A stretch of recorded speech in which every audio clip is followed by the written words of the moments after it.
discussion with regard to, are we definitely going to have 2 city council members on the board?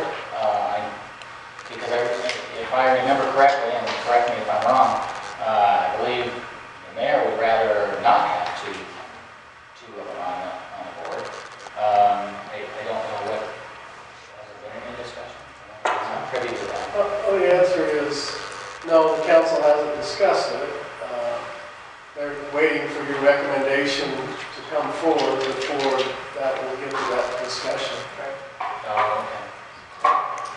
So we're not necessarily locked into having 2. We can decide whether or not we want to. Well, that's not even what the recommendation was either. It was to have at least just 1 with the second.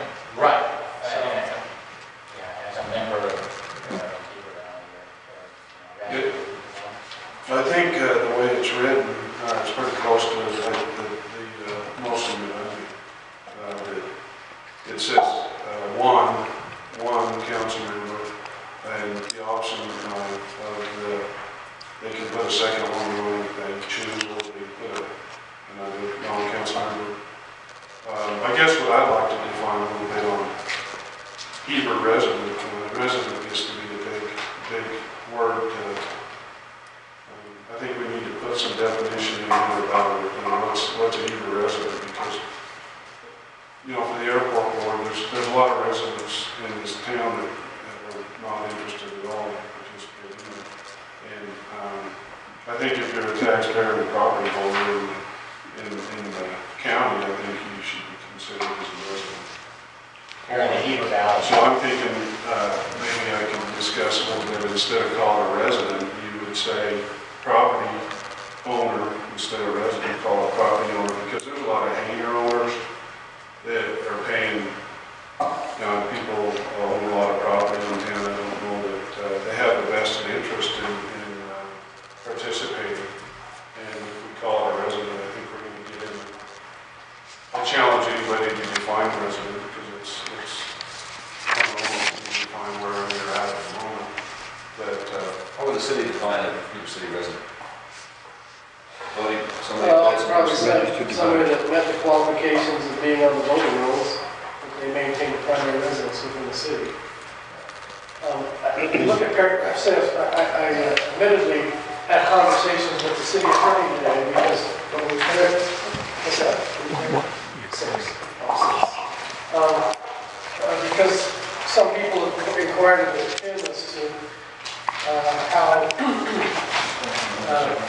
Dean and Mel qualify for membership on the board with paragraph 6, and because some have interpreted that means you have to be a resident of the city, and Mark and I talked about that, and he's confirmed with David Church, and where it says membership will include persons of diverse interests from throughout the cities and suburbs of Wasatch County. He believes it's fair to interpret that as those that have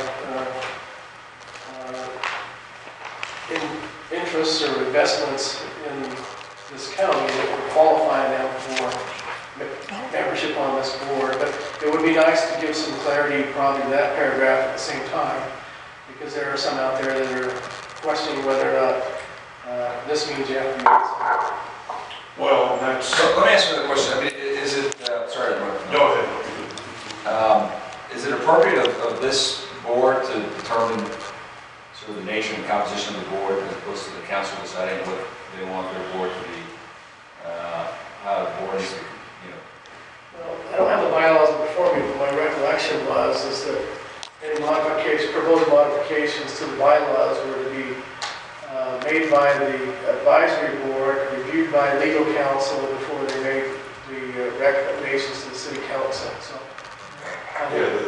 that's my recollection. Bylaws say exactly what we said. We make recommendations back. We have no authority to change it. That's what the legislative bodies are looking for. So we need to, but I think we need to clarify. My point is the same.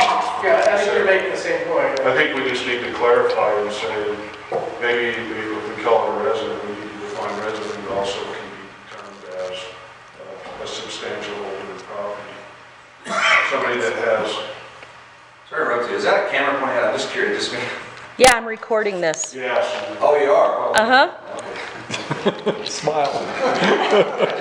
It's a video. It's not a, yeah. YouTube tonight. It's gonna be, It is going to be on YouTube tonight, actually. my chance.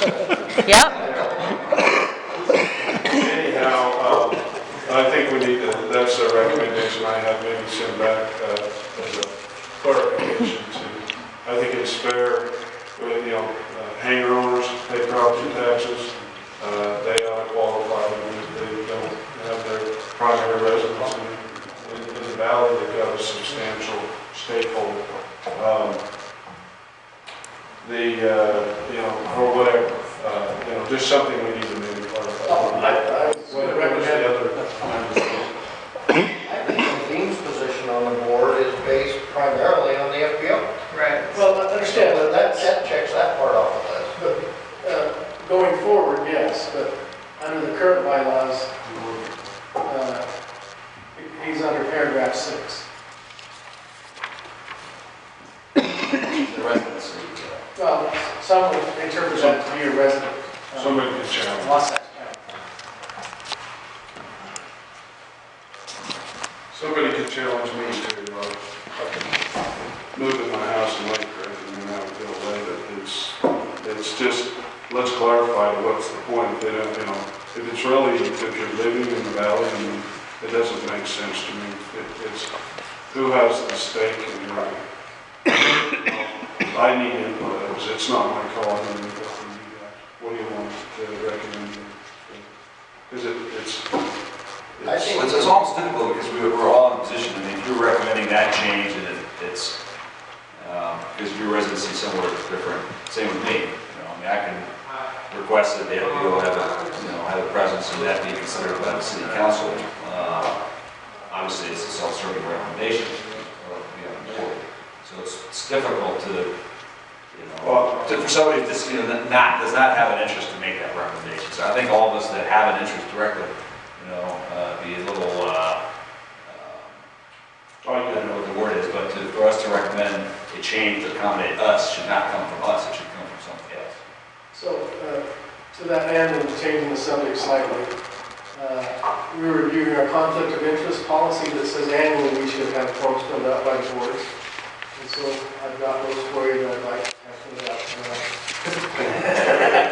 Nice segue.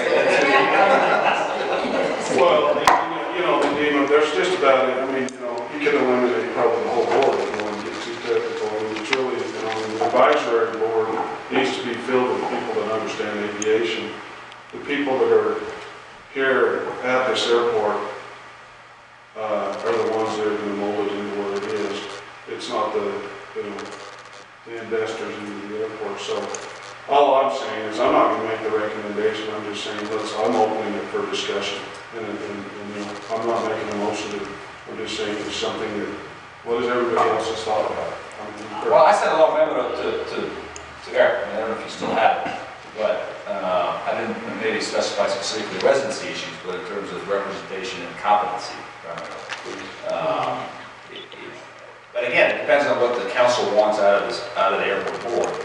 They're looking for recommendations based on just aviation expertise. They're looking for recommendations based on some local citizens' opinions, coupled with some aviation expertise.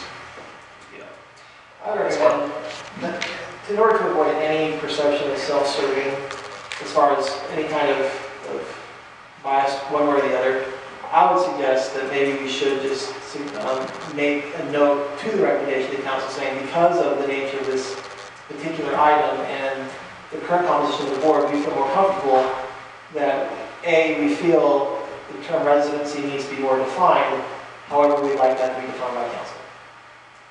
And that way, I think it removes us from presenting any kind of, even if it's true or not, a perceived self-serving recommendation because of the composition that we currently have. Just to make it safe.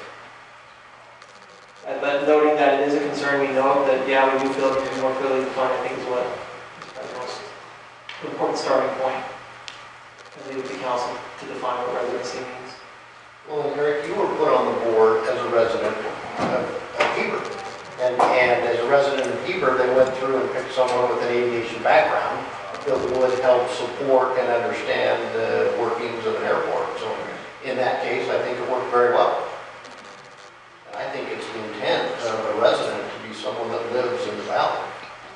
And I think, I would say, I believe that would be what the intent was, is basically using the same laws that define residency for qualification for city council, which are really clearly defined in our city code.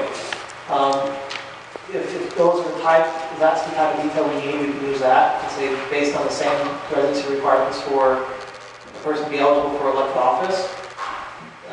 But ultimately, I think if we have concerns, and we don't want to be perceived that we're making one recommendation or another based on our current status of where we may live, we just express that concern and leave it up to council to decide what is their intent for residency. Right, because I think we could be in conflict if we have a different definition for residency than other definitions within the city. I think that B1 is clear on what the resident of Heber City is to me.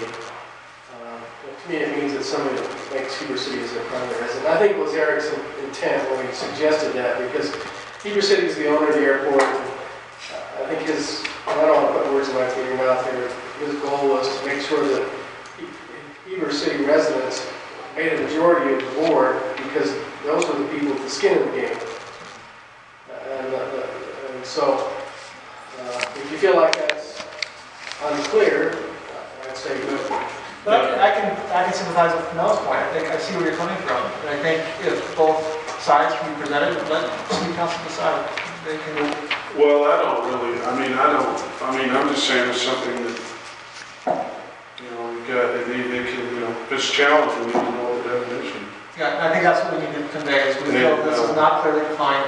So, if we're going out to large members, Well, that's where I think paragraph 6 applies. It's for the two at-large members.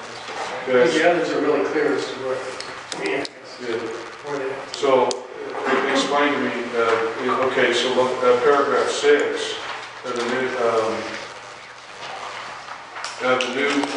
wording he has, or the old? That's existing language in the bylaw.